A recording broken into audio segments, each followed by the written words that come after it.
hand already here. Don't move too everywhere. Yes, go. Yeah. I'll start with the stance.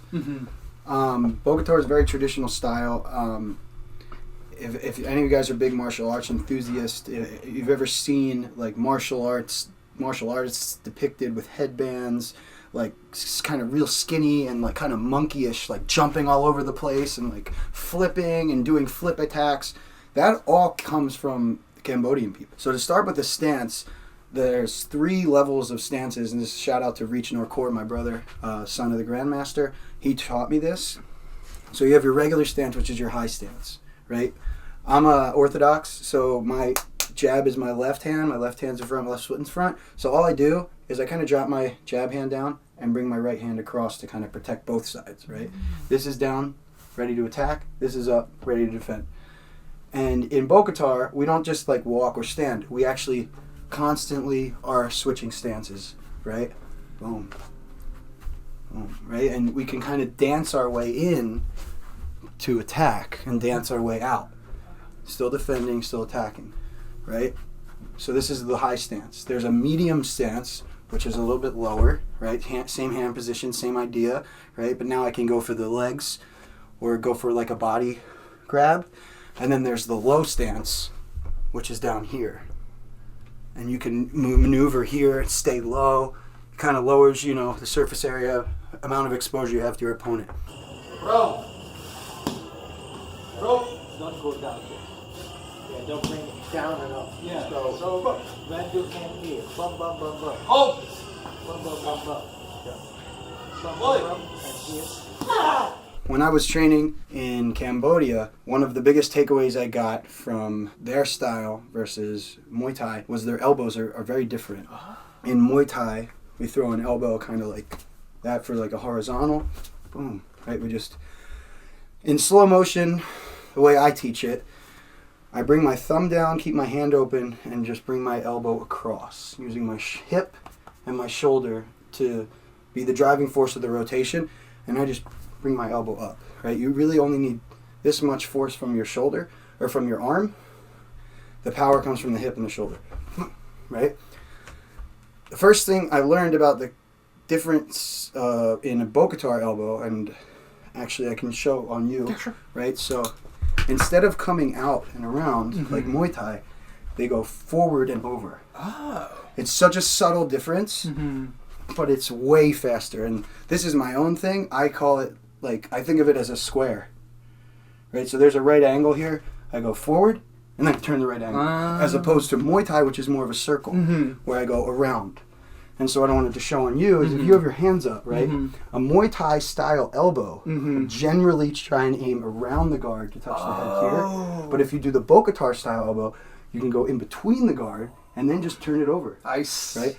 So I've been practicing that a lot, and I teach that to my students. That's a really cool, tricky way to it's way faster, right? The square is faster than the circle. That's what I say. So that's the first elbow difference that I learned. Same thing on the left side, right? Muay Thai would be like that. Bokator would be. Wow. That's so interesting.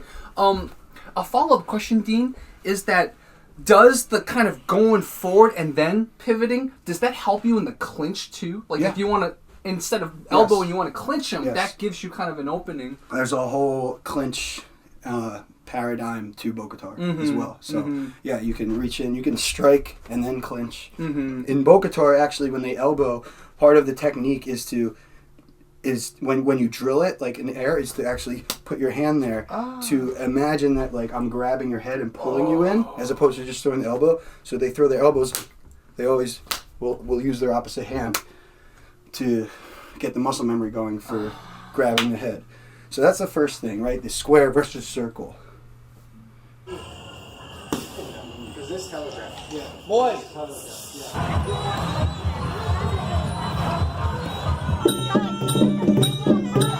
And the second thing that I learned from Grandmaster, the main thing that you want to get from an elbow is a cut. You want to cut their face. These are like knives, right? Yeah. Cut them open. Yeah. You can knock someone out with an elbow. I have a knockout with an elbow. But you want to cut them. So if you want to cut them, if you really want to cut them, you want your elbow to strike like this, not like this. You want it to be out.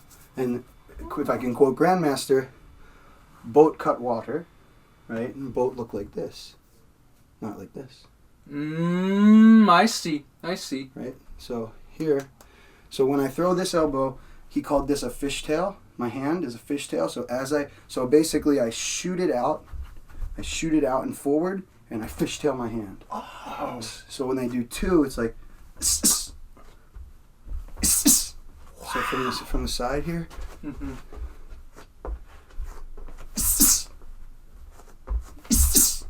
Right? Could you see that? Yeah. So if you think about it, like even if you just feel this, right? Uh-huh. If I hit you with an elbow like that, that can hurt. That right? can hurt. But feel this. Oh. Right? Yeah. That will rip their skin open. Yeah. Right. So that's the second little elbow difference I I found. see.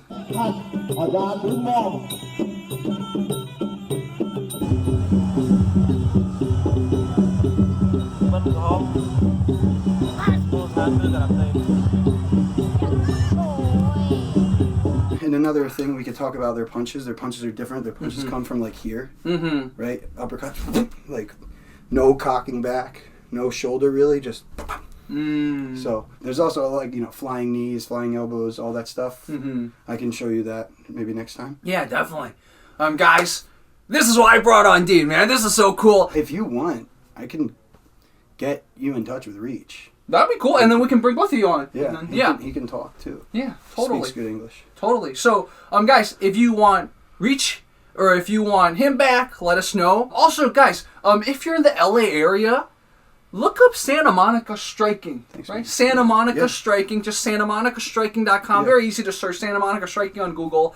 And you can learn this from him. Dean mostly teaches Muay Thai right now. Right? Just because it's just, everyone knows Muay Thai. I just want, if you're a beginner, if you have no experience, come try it out. It's fun. It's not just for fighters. Most of my students just do this to stay in shape and be able to defend themselves if the time presents itself. If you want to spar, if you want to start thinking about fighting, I can help you.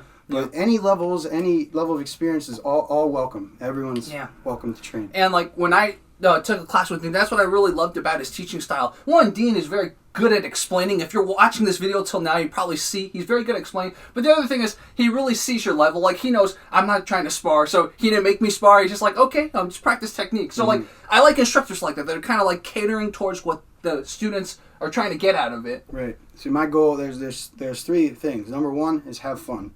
Right. Number two is learn technique. And number three is get in shape. Yeah. And the crazy thing is that you don't have to try number three. It happens on its own. Yeah, exactly. You only have to try for number two. Yeah, exactly. So guys, Santa Monica Striking, and leave your questions for Dean because we'll have him back. Yeah, for sure. Thanks, Jerry. Awesome. Appreciate it. Thank you, guys.